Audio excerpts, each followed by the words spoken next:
할렐루야. 하나님께서 오늘도 우리에게 새날을 허락해 주셨습니다. 오늘은 2022년 1월 19일 수요일 날 아침 시간입니다. 오늘도 놀라우신 하나님의 크신 은혜가 우리 하루 종일 또 함께 하시기를 주의 이름으로 축원합니다. 우리 다 함께 주기도 문으로 기도드리겠습니다. 하늘에 계신 우리 아버지여, 이름이 거룩히 여김을 받으시오며 나라의 임하옵시며 뜻이 하늘에서 이루어진 것 같이 땅에서도 이루어지이다. 오늘날 우리에게 일용할 양식을 주옵시고 우리가 우리에게 죄 지은 자를 사하여 준 것 같이 우리의 죄를 사하여 주옵시고 우리를 시험에 들게 하지 마옵시고 다만 악에서 구하옵소서. 대개 나라와 군세와 영광이 아버지께 영원히 있사옵나이다. 아멘. 찬송가 310장 하나님의 은혜로 함께 부르시겠습니다.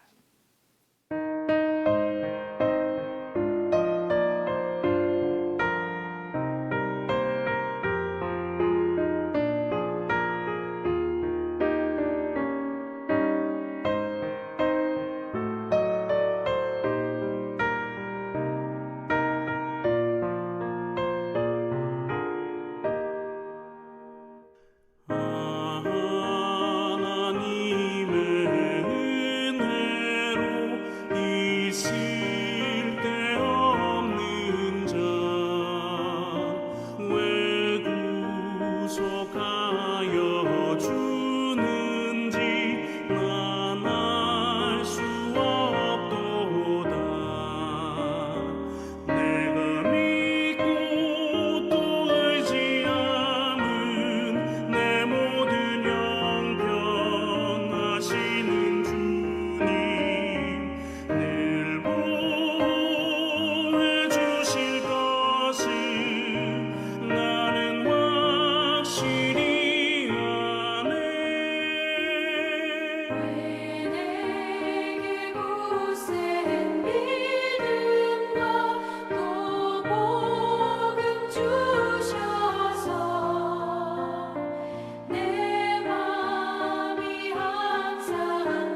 함께 기도드리겠습니다. 참 좋으신 우리 아버지 하나님, 오늘도 우리에게 새날을 선물로 허락하시니 감사합니다. 주님, 오늘도 우리 안에 계시고 또 우리가 주의 말씀 안에 거하는 귀하고 복되고 은혜로운 날 되게 하여 주시옵소서. 이제 금년도 시작되어서 벌써 1월의 18번째, 19번째 날을 맞이하였습니다. 오늘도 변치 않는 하나님의 은혜 여전히 누리게 하여 주시고 또 어디를 가든지 또 무엇을 하든지 주님 우리와 동행하시고 또 축복하셔서 우리로 하여금 아브라함과 같이 복의 근원으로 쓰임받게 하여 주시옵소서. 여러 가지 또 형편이 어려운 저희들의 삶을 주님 감찰하여 주시고 하나님 우리에게 연약한 부분, 부족한 부분, 모자란 부분이 하나님께서 역사하시는 놀라운 은혜의 시간, 구원의 시간, 또 반전의 시간 되게 하여 주시옵소서. 혹여 우리들 가운데에 감당할 수 없는 또 어려움을 당하고 또 시험 당하고 또 각종 문제 가운데 노출되어 있다면 하나님 오늘도 지혜를 더하여 주시고 하나님께서 역사하여 주시는 증거들을 저희들에게 허락하여 주시옵소서. 오늘도 주의 말씀으로 우리의 속사람을 새롭게 하여 주시고 단단히 무장할 수 있도록 인도하셔서 우리가 하나님의 자녀인 것을 오늘도 저희들을 통하여 이루어 주시옵소서. 모든 것 주님 앞에 온전히 의지하며 우리 주 예수 그리스도 이름으로 기도드렸사옵나이다. 아멘.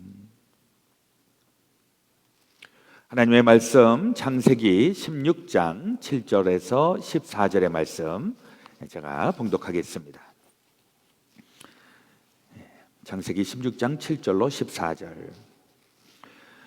여호와의 사자가 광야의 샘물 곁 곧 술길 샘 곁에서 그를 만나 이르되 사레의 여종 하가라 내가 어디서 왔으며 어디로 가느냐. 그가 이르되 나는 내 여주인 사레를 피하여 도망하나이다. 여호와의 사자가 그에게 이르되 내 여주인에게로 돌아가서 그 수하에 복종하라. 여호와의 사자가 또 그에게 이르되 내가 내 씨를 크게 번성하여 그 수가 많아 셀 수 없게 하리라. 여호와의 사자가 또 그에게 이르되 내가 임신하였은즉 아들을 낳으리니 그 이름을 이스마엘이라 하라. 이는 여호와께서 내 고통을 들으셨음이니라. 그가 사람 중에 덜 나귀같이 되리니 그의 손이 모든 사람을 치겠고 모든 사람의 손이 그를 칠지며 그가 모든 형제와 대항해서 살리라 하니라. 하갈이 자기에게 이르신 여호와의 이름을 나를 살피시는 하나님이라 하였으니 이는 내가 어떻게 여기서 나를 살피시는 하나님을 배웠는고 함이라. 14절 함께 읽겠습니다. 이러므로 그 샘을 부엘라 헤로이라 불렀으며 그것은 가데스와 베레 사이에 있더라. 아멘. 오늘 이 아침 우리에게 주시는 하나님의 말씀입니다. 어저께 제가 이스라엘의 건국의 아버지가 누구겠는가 하는 질문을 했고 그리고 이제 거기에 대해서 우리가 좀 생각해 볼 수 있는 시간을 드렸었는데 어떻게 좀 생각해 보셨는지 모르겠습니다. 대개 이스라엘의 건국의 아버지라고 얘기하면 세 사람을 꼽습니다. 하나는 뭐니 해도 다윗이죠. 다윗이 가장 왕성한 국가를 형성해낸, 그래서 이 다윗을 이스라엘 사람들이 국부로 여깁니다. 다윗. 그리고 이제 메시아도 장차 오실 메시아 다윗과 같은 정치적인 또 군사적인 왕으로 오신다, 이런 생각을 많이 가지고 있습니다. 그런가 하면 이스라엘의 역사 가운데에서 이스라엘의 정체성을 알게 한 이가 누구인가 하면 그것은 모세입니다. 모세는 애굽에서 포로 생활하고 있었던, 종살이하였던 그 히브리 사람들을 구원해낸 사람으로, 그래서 많은 사람들이 모세를 이스라엘의 출발로 생각을 합니다. 그러나 또 한편으로 생각하게 되는 것은 그 이스라엘은 도대체 어디에서 온 것인가 라고 그 뿌리를 찾다 보면 그 갈대아 우르에서 살던 그 이방인들, 그 아브라함, 이 아브라함으로부터 자기네 민족이 형성이 되었다라고 얘기를 해서 다윗도 모세도 또 아브라함도 다 각기 다 납득할 만한 이유가 있고, 그래서 건국의 아버지로 그렇게 세 명을 생각을 하게 됩니다. 오늘 16장에서는 하갈이라고 하는 아브라함의 종, 뭐 정확하게 얘기하면 아브라함의 부인 사레의 종, 여종 하갈, 그리고 그 하갈이 낳게 되는 아들 이스마엘에 대한 이야기가 오늘 본문에 나와 있습니다. 이 하갈은 사레의 여종인데 어느 날 이 사레가 그 아브라함에게 나는 이제 나이가 들었고 당신도 지금 나이가 들었으니 이제 우리는 자식이 없어서 자식을 좀 이어가야 되겠다, 이제 그런 생각을 합니다. 그래서 아브라함에게 자기 여종 하갈을 통해서 자녀를 낳을 것에 대해서 이야기를 합니다. 그 내용이 16장 1절에 나옵니다. 아브라함의 아내 사레는 출산하지 못하였고 그에게 한 여종이 있으니 애굽 사람이요 이름은 하갈이라. 사레가 아브라함에게 이르되 여호와께서 내 출산을 허락하지 아니하셨으니 원하건대 내 여종에게 들어가라. 내가 혹 그로 말미암아 자녀를 얻을까 하노라 하매 아브라함이 사레의 말을 들으니라. 이렇게 해서 이 사레를 통해서 아이가 임신하게 되었습니다. 그 다음서부터 이제 문제가 조금 복잡해지기 시작해서 이 하갈이 자기에게 이제 산기가 있고 아기가 있다는 것을 느끼게 되면서 자기 여주인 사레에게 이제 이렇게 저렇게 이제 저항을 하기 시작을 하는 겁니다. 그러니까 이 사레가 처음에는 자기 여종 몸종이었었는데 이제 아브라함의 그 아이를 얻게 된 것을 알고, 그러고 나서는 이 여종이 계속 자기에게 무리하게 또 행하고 아주 그 못된 짓을 하고 하니까 이 사레가 열받기 시작을 하는 겁니다. 그러면서 이제 아브라함에게 푸념을 하는 것이죠. 5절에 있는 말씀을 보니까 사레가 아브라함에게 이르되 내가 받는 모욕은 당신이 받아야 옳도다. 내가 나의 여종을 당신의 품에 두었거늘 그가 자기의 임신함을 알고 나를 멸시하니 당신과 나 사이에 여호와께서 판단하시기를 원하노라. 사라가 처음에는 자기 몸종을 통해서 아기를 가질 것을 이렇게 권했다가 막상 그런 일들이 이루어지게 되니까 이제 그 다음에는 사라가 이제 분노하게 되었던 것이고, 그리고 하갈을 그래서 쫓겨내게 하는 것이죠. 그래서 이제 쫓겨나서 광야길에 나오게 됩니다. 6절에 있는 말씀을 보니까 아브라함이 사라에게 이르되 당신의 여종은 당신의 수중에 있으니 당신의 눈에 좋을 대로 그에게 행하라 하매 사라가 하갈을 학대하였더니 하갈이 사라 앞에서 도망하였더라. 이게 이제 오늘 본문의 배경이 되겠습니다. 그러니까 하갈은 졸지에 그 아브라함이라고 하는 그 당시에 유목민으로서는 상당히 거대하고 굉장히 부자였던 이 아브라함의 공동체에서 쫓겨나서 그래서 임신한 채로 이제 광야길을 가게 되었으니까 이거 광야에서 며칠 버티지 못하고 목말라서 혹은 배가 고파서 죽을 그런 상황에 직면하게 되었습니다. 그러니까 이 하갈이 뭐 여러 가지 생각을 했을 것입니다. 그때에 하나님이 이 하갈에게 나타나는 것이죠. 7절에 여호와의 사자가 광야의 샘물 곁 곧 술길 샘 곁에서 그를 만나 이르되 사라의 여종 하갈아 내가 어디서 왔으며 어디로 가느냐. 그가 이르되 나는 내 여주인 사레를 피하여 도망하나이다. 이러면서 이제 하나님의 사자와의 만남이 이루어집니다. 여기서 이제 여러 가지 생각을 좀 하게 됩니다. 이렇게 불행한 일이 왜 생기게 되었을까? 사실 이 아브라함하고 하나님은 이미 12장서부터 시작이 되어서 15장에 어저께 하나님과 아브라함 사이에 굉장히 중요한 이 계약, 언약을 맺게 되었고, 하나님께서 결국 너의 씨를 통하여서 내 후손을 통하여서 내 복을 흘러넘치게 하리라, 이런 약속을 했습니다. 그리고 나서 이제 시간이 지났는데 그 흘러간 시간 동안에 다들 하나님의 그 약속을 잊고 있었다라고 하는 것입니다.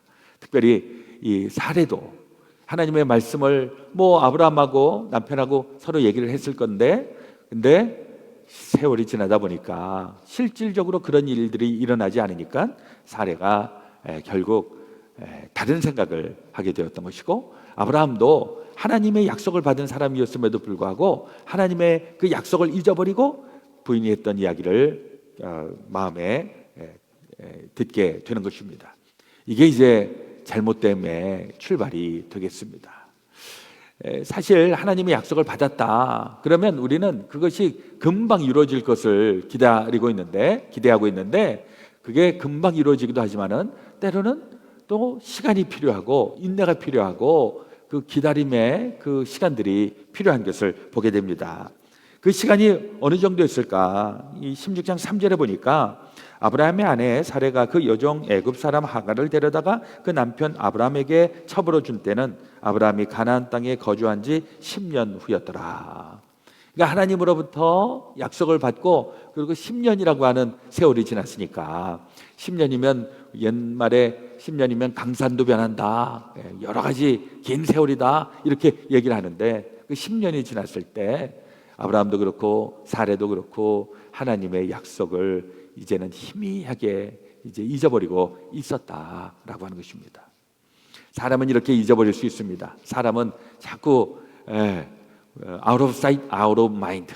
안 보이면 잊어버리고 그러다 보니까 뭐 그런 약속이 언제 있었나 할 정도로. 그러나 놀라운 건 하나님은 잊어버리지 않는다. 하나님은 그 약속을 반드시 시행하신다. 근데 그 문제는 뭐냐니까 하나님이 시행하시는 그 시간은 하나님 마음이기 때문에 우리가 원하는 그 시간이 아닐 수도 있다. 무엇을 얘기하는 걸까요? 이것은 우리가 하나님의 백성이면 하나님의 시간, 하나님의 계획, 우리가 그것을 다 할 수는 없지만은 그러나 분명한 건 우리가 그 약속을 잊지 말아야 한다. 그 약속을 간직하고 10년이 되었던 20년이 되었던 그 말씀을 간직하고 살아가는 것, 이게 우리에게 필요한 신앙의 덕목이 되겠습니다. 사실 10년이라고 하는 건 요즘은 10년 버티기도 더 어렵죠. 세월이 얼마나 빨리 지나가는데. 그래도 저도 이렇게 살아왔던 삶의 이 과거들을 쭉 살펴보면 단시일 내에 이루어지지 않는 오랜 세월이 있어야만 가능한 이런 일들이 많이 있더라고요. 가장 가까운 예는 우리가 자녀들을 키워나는 때 우리 자녀들 다 자라고 10년 지나 20년 지나 뭐 아이가 태어나자마자 바로 무슨 대단한 일을 할 수가 있습니까? 그 아이들은 그 자라는 시간이 필요하고 그 기간 동안에 부모는 부모의 역할을 감당하는 것이고 자녀도 이 살아가는 그 방법들을 터득해내는 긴 시간이 필요하더라고요. 그리고 이제 때가 되면 이 자녀들이 확 피어납니다. 그래서 제가 이제 가끔 우리 신방을 하고 그럴 때 우리가 늘 자녀에 대한 그 사랑과 또 안타까움이 있어갖고 자녀들에 대해서 기도를 많이 하고 열심히 돌보고 있는데 제가 늘 하는 얘기가 우리 자녀들은 걱정할 거 없다고, 자녀들은 우리보다 훨씬 날 거라고, 중요한 건 우리가 자리를 지켜주고 우리 자녀들한테 할 도리들을 정확하게 하고 특별히 우리가 기도하는 일들 또 하나님의 사람으로 잘 양육하는 일들 그것만 잘하고 있으면 언제가 때가 되면 우리보다도 월등히 난 우리 자녀들이니까 너무 걱정하지 말자 이렇게 제가 말씀을 많이 나누게 되는데 그렇습니다. 우리가 할 도리를 제대로 하고 있다면 그러면 때가 되면 하나님의 자녀들 하나님께서 책임지시는 줄로 믿습니다. 근데 이 아브라함도 그렇고 사레도 그렇고 이걸 지금 제대로 하지 못하니까 지금 자기네들이 해야 되는 본분들을 잊게 되는 것입니다. 가장 큰 문제는 16장 2절 하반절에 보면 마지막에 아브라함이 사레의 말을 들으니라. 이건 뭐 나쁜 말은 아닙니다. 남편이 부인 말 잘 들어야죠. 그렇죠? 그래서 부인이 하는 얘기도 듣고 또 부인도 남편이 하는 얘기 가운데 들을 만한 이야기를 잘 들어야 됩니다. 근데 여기에서는 우리가 더 봐야 되는 것은 사레의 말은 들었다. 이거는 뭐 오케이 좋습니다만은 사레의 말을 들으면서 하나님의 말을 기억했다라는 내용이 여기에 나오지 않습니다. 사실 우리가 부부간에도 이 부부도 사실 말하다 보면 의견의 충돌이 있을 수 있고 좀 안 맞습니다. 근데 이게 100%다 맞으면 얼마나 좋겠습니까? 근데 원체 이게 컨플릭이 있는 것이 우리 가운데는 다 보편적으로 있으니까 이럴 때 불편하고 컨플릭이 있고 이럴 때 기다리고 인내해주고 가장 중요한 것 같이 기도하는 일들. 저 같은 경우에 만약에 이런 상황이 있었으면 아브라함이 사레가 이제 이런 자기 의견을 얘기했을 때 그걸 귀담아 듣고 참 좋은 의견인데 우리 한번 좀 기다리면서 하나님의 뜻을 구합시다. 이러면서 서로 같이 부부간에 짝기도를 하고 그리고 하나님의 음성을 들었다면 아마 다른 결과가 나타나지 않았을까 이런 생각을 해보게 됩니다. 결국 아브라함도 그렇고 사례도 그렇고 하나님의 음성보다는 자기의 생각 또 자기의 그 관점을 가지고서 일을 하다 보니까 일이 지금 틀어지게 됩니다. 아브라함의 문제는 무엇이었을까? 하나님의 약속을 받았음에도 불구하고 남편으로서 그 사례에게 해야 되는 일들을 하지 못하고 첩에게로 옮겨간 것. 또 이 사례도 마찬가지죠. 사례도 하나님의 약속보다는 자기의 방법으로 자손을 이어가려고 하는 이런 방법. 하갈은 또 무엇이 잘못되었을까? 하갈은 또 그 자기 주인이 했었던 그 이야기들을 참 들어야 되는데 거기서는 또 자기의 그 해야 되는 본분보다 더 오버했던 이런 잘못들, 이런 것들이 다 엉켜가면서 결국은 비극이 시작이 됩니다.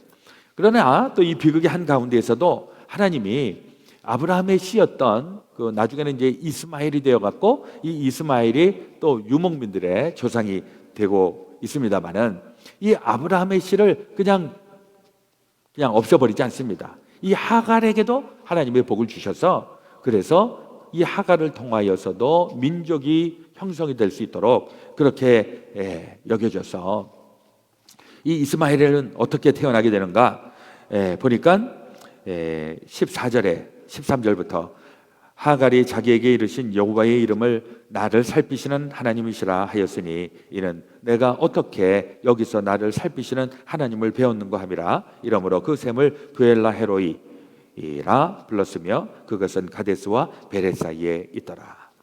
이 하갈도 그 가장 위험했던 그 시기에 하나님으로부터 음성을 듣고 하나님의 약속을 받습니다. 그래서 그 아들도 한 민족의 그 조상이 되는 이런 축복을 받았습니다. 근데 안타까운 것은 11절 여호와의 사자가 또 그에게 이르되 내가 임신하였은즉 아들을 낳으리니 그 이름을 이스마엘이라 하라. 이는 여호와께서 내 고통을 들으셨음이라. 이스마엘이라고 하는 건 하나님께서 들으셨다. 굉장히 이스마엘도 하나님의 귀한 존재이죠. 하나님의 자녀로서 살아갈 수 있는 기회가 있었습니다. 그럼에도 불구하고 이 이스마엘의 결국은 역사적으로는 이게 굉장히 그 싸움꾼이 됩니다. 그 싸움꾼에 대한 것도 12절에 나오죠. 그가 사람 중에 들나귀같이 되리니 그의 손이 모든 사람을 치겠고 모든 사람의 손이 그를 칠지며 그가 모든 형제와 대항해서 살리라 하니라. 이게 안타까운 신탁입니다. 하나님이 그렇게 말씀을 했는데 저는 이 부분에서 이 이스마엘 이런 신탁을 받고 나는 안 그렇습니다. 나는 정말 하나님의 자녀다움으로 살겠습니다 라고 새로운 결단과 각오를 했었으면 결국 이 성경이 다르게 기록이 되지 않았을까, 이런 안타까움이 있습니다. 형제와 대항해서 싸우는 그러한 운명을 타고 나왔지만은 그가 하나님을 신실하게 믿고 하나님의 자녀로서 그래서 그의 말년에는 하나님께서 그를 통해 복을 아브라함의 아들 이삭과 더불어서 이스마엘이 하나님의 복된 민족으로 나갈 수 있었다. 이렇게 결론 지었으면 얼마나 좋았을까 하는 생각을 해보게 됩니다. 우리에게도 하나님께서 예수님을 통해서 우리를 구원받은 자로 삼아주셨기 때문에 우리의 운명은 사실은 그냥 죽어서 흩어지고 그냥 영원히 없어질 그야말로 무의미한 존재였을 것입니다. 그러나 우리의 운명을 예수로 인하여서 틀어주셨기 때문에 우리가 가는 길이 달라지지 않았습니까? 이 이스마엘과 이 하갈의 이 이야기가 우리에게는 또한 교훈이 되어야 할 줄로 믿습니다. 사실 우리는 운명론을 믿고 살지 않습니다. 우리는 팔자가 그러니 어쩔 수 없다 이런 게 아니라 우리의 상황이나 형편이나 태어날 때 어려움이 있었고 이랬어도 예수로 인하여서 새롭게 변화되는 그러한 새로운 존재가 된 것. 그러니까 우리는 운명론자가 아니라 하나님의 예정하심 가운데 특별히 하나님께서 우리를 구원해내신다라고 하는 그 구원의 약속을 가지고 살아가는 사람들이라고 하는 것을 우리는 반드시 기억해야 되는 줄로 믿습니다. 하나님의 관점을 가만히 보면 만약에 하나님이 우리 인간의 한계 가운데에서 이 세상을 치료하는 것을 좀 보면 우리는 머리가 터질 것 같아요. 하나님은 하나님의 약속을 아브라함에게 주셨고 그리고 그 아브라함의 자손들을 통하여서 하나님의 복이 흘러넘치도록 이렇게 했는데 아브라함도 그렇고 나중에 이삭도 그렇고 이스라엘 백성들도 그렇고 하나님의 그 인도하심을 따라서 가지 않고 불순종하고 이리저리 헤매고 방황하고 이걸 하나님이 계속 다독거리면서 어쨌거나 이들을 통해서 하나님의 복이 흘러가도록 하는 이런 구원의 계획이 있으셨기 때문에 참 우리로서는 아유 이러면 포기하고 그냥 끝내고 그냥 손 털고 이럴 것 같은데 하나님은 그렇지 않습니다. 어쨌거나 하나님은 약속한 바를 끝까지 이루시는 하나님이시기 때문에 우리는 잊어버릴 수 있고 우리는 자꾸 딴 생각할 수도 있지만은 우리 하나님은 그렇지 않기 때문에 그래서 얼마나 다행인가 하는 생각을 해보게 됩니다.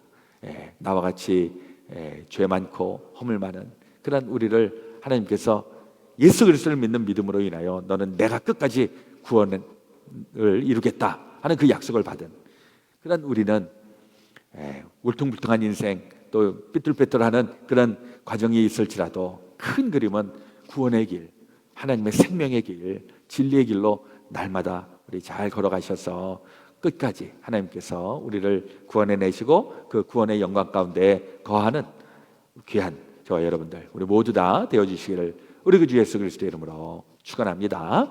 아멘. 오늘 우리 기도하실 때에는 우리 코로나 바이러스가 하루빨리 종식되기를 위하여서 함께 기도하시고 또 여러 가지 또 어려움 가운데 있는 분들도 마음에 품고 같이 기도하기 원합니다. 우리 교회를 위한 기도, 그레이스 베델 교회가 이 시대에 또 하나님의 귀한 일들을 이룰 수 있는 교회로 쓰임 받기를 또 교회에 속해 있는 모든 믿음의 형제자매들이 주 안에서 믿음 가운데 굳게 설 수 있기를 함께 기도해 주시고 부족하지만 저를 위해서도 기도해 주시고 목회자들과 또 모든 우리 지도자들을 위하여서도 이 아침에 함께 기도해 주시기를 바랍니다. 자, 먼저 기도하고 축도 이후에 각자 개인 기도하시고 오늘도 주님 안에서 복되고 승리하는 날 되시기 주의 이름으로 축원합니다. 기도하겠습니다. 하나님 우리 아버지 오늘 또 주신 말씀을 우리 마음에 새기며 하루를 시작합니다. 아브라함에게 그 복이 주어졌을지라도 세월이 지나가면서 잊어버렸다고 하는 것이 또한 그들에게 갈등과 또 문제의 출발이었다는 것 우리 마음에 새기면서 하나님 결코 변화될 수 없고 사라질 수 없는 하나님의 약속 우리 반드시 기억하면서 어떠한 삶의 어려움과 또 변화무쌍한 일이 있다고 할지라도 우리가 하나님의 약속을 받은 존재로서 끝까지 주님을 붙잡고 승리해 나갈 수 있도록 인도하여 주시옵소서. 코로나 바이러스로 인하여 어려움을 당하고 있는 우리 모든 하나님의 권속들을 기억하여 주시고 오늘도 그 어려움 가운데서도 이겨나갈 수 있도록 힘과 능력 또 지혜 허락하여 주시옵소서. 간절히 기도하기는 이 어려울 때에 이 그레이스 베델 교회 또 함께 신앙생활하고 있는 모든 믿음의 식구들 가운데 하나님 함께 하셔서 특별히 어려움을 잘 딛고 이겨나갈 수 있도록 은혜를 더하여 주시며 또 좋은 리더십과 또 좋은 믿음에 신뢰할 수 있는 공동체 형성해 나갈 수 있는 주님의 귀한 교회 되게 하여 주시옵소서. 이제는 우리 그 주 예수 그리스도의 놀라우신 대속의 은혜와 하나님 아버지의 풍성하신 사랑하심과 성령님의 감동, 감화, 교통 역사하여 주심이 죄사하는 모든 성도들 가운데 지금부터 영원토록 함께하여 주옵시기를 간절히 축원하옵나이다. 아멘.